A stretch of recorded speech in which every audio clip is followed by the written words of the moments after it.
Hi everyone, just a quick video to show the basics of how you go about applying an ATM strategy and using it on your 9G order book. So what you want to do, if you have a spec that doesn't currently have ATM functionality, then you'll need to add an ATM lookup. And you do that by putting a button onto your spec, and then what you do is you go into the button's properties. I'm going to shift click on that button.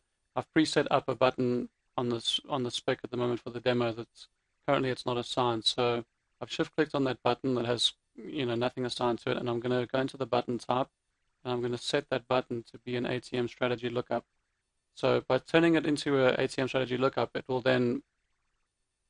this button will take on the functionality of an ATM strategy lookup. And what you see when I do that drop down is that I've got a blank bar and a 3x3. Now the blank will always be available, and if that's basically there so that if you don't want to use an ATM strategy, it's just, you just set it to blank so that that's not going to affect your dome in any way. And you can leave it on like that as normal. But if you want to drop an order on that uses an ATM template, then, you'll go there, I've set up a template called 3x3. And now when you place orders on the dome, it's going to use the 3x3 functionality. So just to give you a quick demonstration, here on the chart, I've got the 3x3 selected. I'm going to open up the ATM Strategy Manager Ninja, and we'll have a quick look. And you see here the 3x3, the way I've got it set up is it's just set up with one target.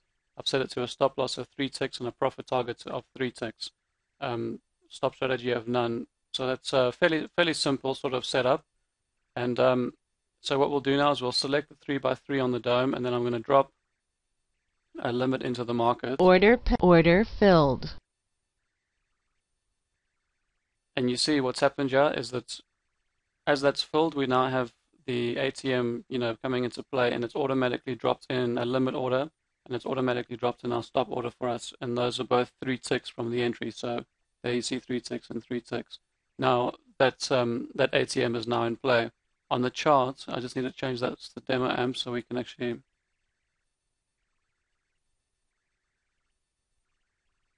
Sorry, you need to change this to ES as well. I'm looking at the wrong market. So there's our strategy.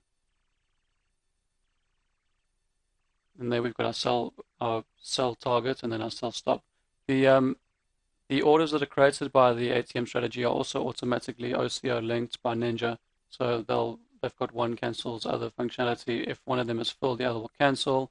Or if you come in here yourself, and I'm just going to do this now as Order cancelled. I right click the target, so you see they've both cancelled off. So I'm going to just flatten this position. Order filled.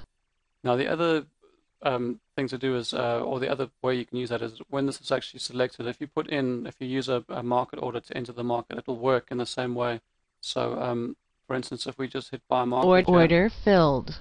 Now you see it's immediately gone in, and then it's put our template in there based on our 3 tick. And this is really quite configurable. You can set up numerous different types of ATM strategies. I've just made a very simple one, but you can set up ones with multiple targets at different levels, multiple stops. So it will allow you to use all the functionality that currently exists in the Ninja ATM strategy.